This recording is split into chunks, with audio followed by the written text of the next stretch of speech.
Let's talk about the miracles that happened when these holy places were rebuilt and redesigned. The person who built the Masjid al-Haram and Masjid al-Nabawi was called Muhammad Kamal Ismail. He was an Egyptian architect and engineer. Brothers and sisters, the person who gets to design and build the most blessed parts of the world, the Masjid al-Haram and Masjid al-Nabawi, can he be an ordinary man? Allah had chosen and designed the whole process. This person was also no less than special. Dr. Kamal Ismail was the youngest one to graduate from high school in Egypt, and then he became the youngest person ever to graduate from the Royal School of Engineering. He was then sent to Europe to receive multiple doctorates in Islamic architecture. He was the first person to take over the control of the whole design and rebuilding of the Haramain Sharifain.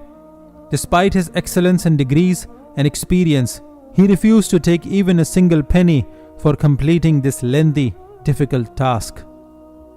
Dr. Kamal Ismail said that why would he take worldly returns for designing the most sacred parts of the world?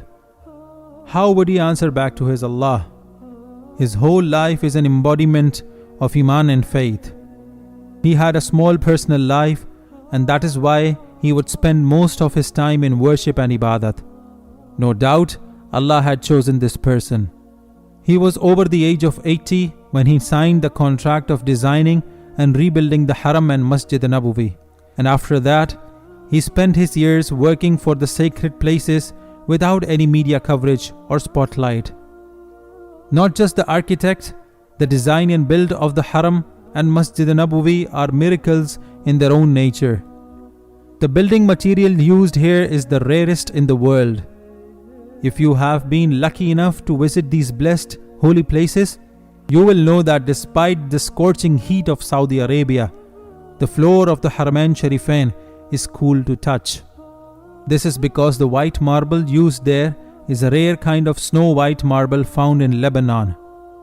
Dr. Kamal went to Greece and bought that rare mountain where this marble was found. It is known for its extraordinary shine and white color and thermal properties.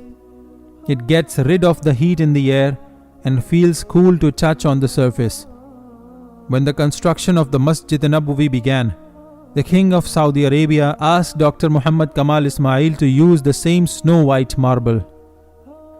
The marble he had bought for the Haram was 15 years ago. He wasn't sure if that company still had it.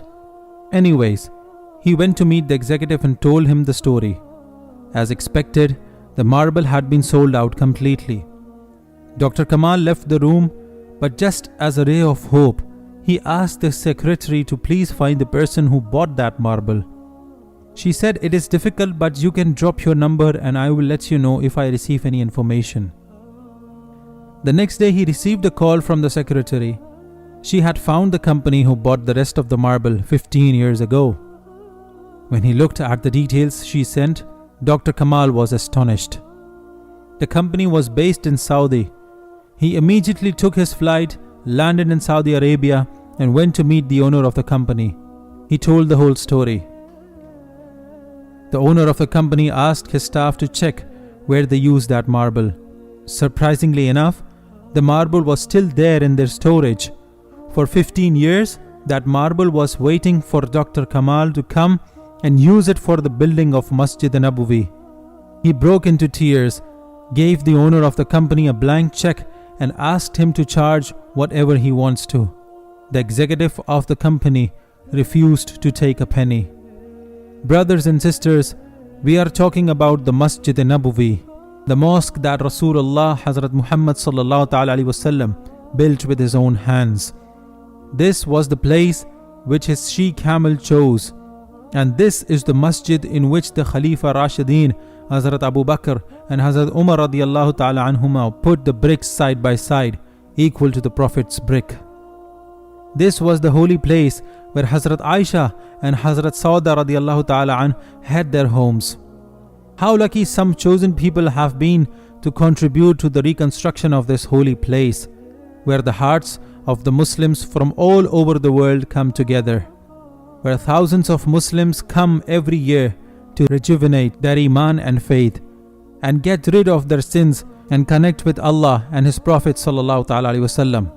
This makes us extremely nostalgic and emotional, knowing that this man has spent his precious experience, time and years in building the Masjid Nabawi with full heart and passion. He could have taken other projects and made billions and left a lot of money for his coming generations. But Allah had chosen a man of faith and Iman for the construction of this holy place. May we all get to witness the glory and holiness of Masjid al-Haram and Masjid Nabawi one day. Don't forget to subscribe to the channel and hit the bell icon so that you don't miss an update. Till next time, Assalamu alaikum wa rahmatullahi wa barakatuh.